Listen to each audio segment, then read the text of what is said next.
Let me ask you something. When you got married or when you were thinking about getting married, what did you picture? I mean, think about it. Partnership, companionship, someone who truly knows you and loves you regardless of you. I don't know, laughter, support, a home filled with peace. Well, probably all of those, or at least most of them. And then life happened. The arguments that go in circles, the silence that stretches for days, the feeling that you're living with a stranger even though you share a bed. Now, if any of that sounds familiar, I want you to stay with me today. Because I believe with everything in me that the marriage you pictured is still possible. But it requires truth. God's truth. You see, not the world's version of truth, but God's version.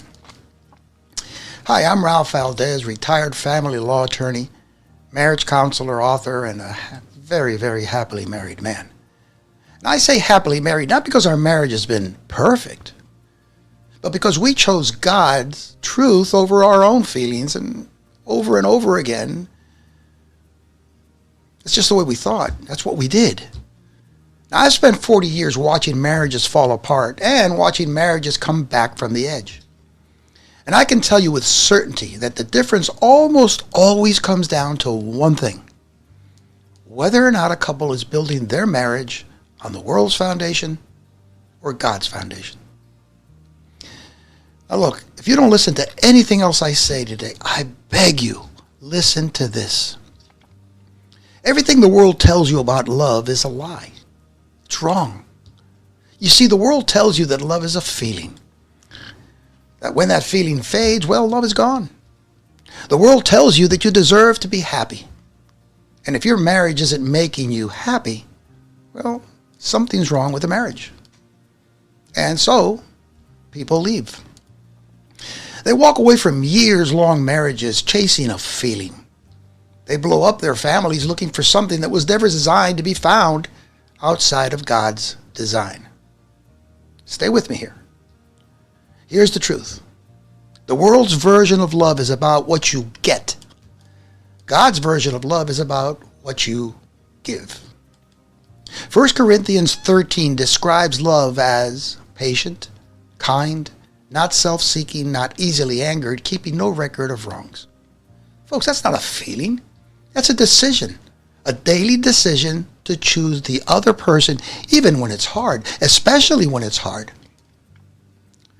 Now, in my book, The Truth About Love and Marriage, I lay out some of these truths, all God-centered, on marriages and what they're built on. These truths form a biblical foundation for a marriage that not only survives, but thrives. Let me give you 3 of those truths right now. Truth number 1. God is the third person in your marriage.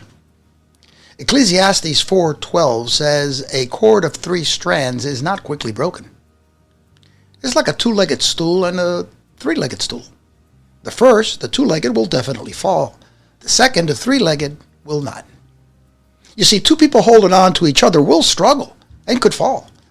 2 people holding on to God and through Him onto each other, well, that marriage has a foundation that nothing can shake.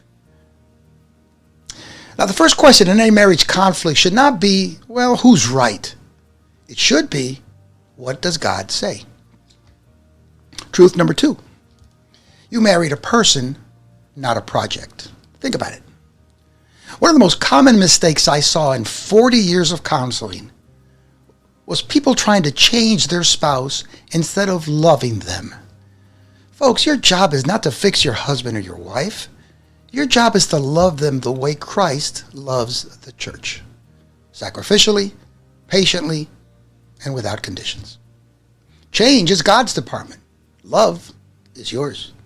So quit doing what only God can do and concentrate on what you can do. Love. Truth number 3. Communication is not just talking, it's listening.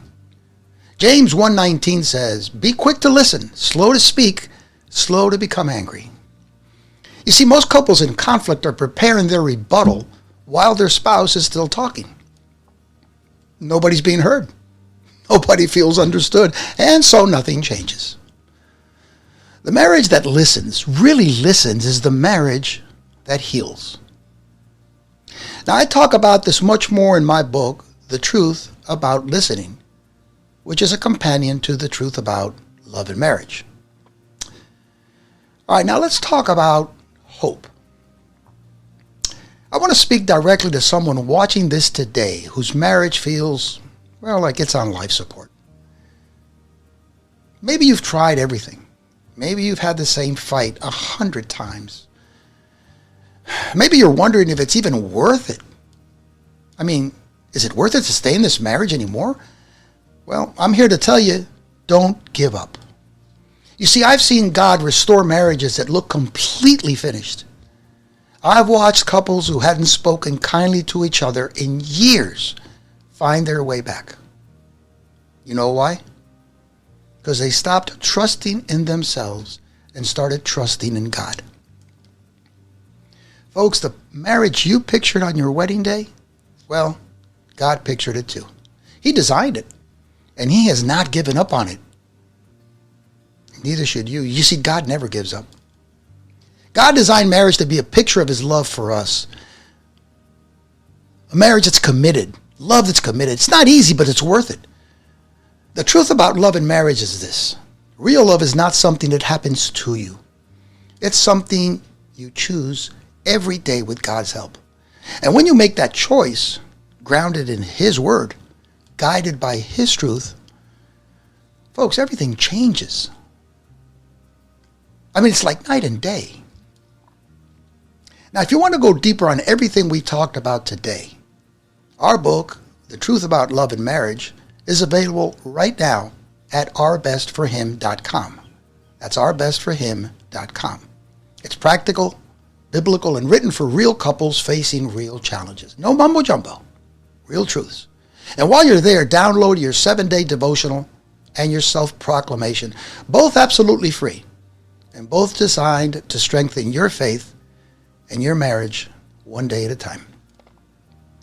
And folks, make sure you join us for our next episode, The Truth About Listening, where I'll share with you the secret to strengthening your relationship, not only with your loved ones, but more importantly, with God.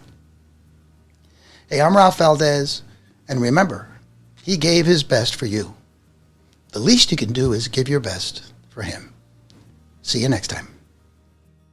You have been listening to Truth for Thought, sponsored by You and the Truth. If you have enjoyed today's truth, please click on the like and subscribe buttons and ring that bell so you will get notified when we add new content.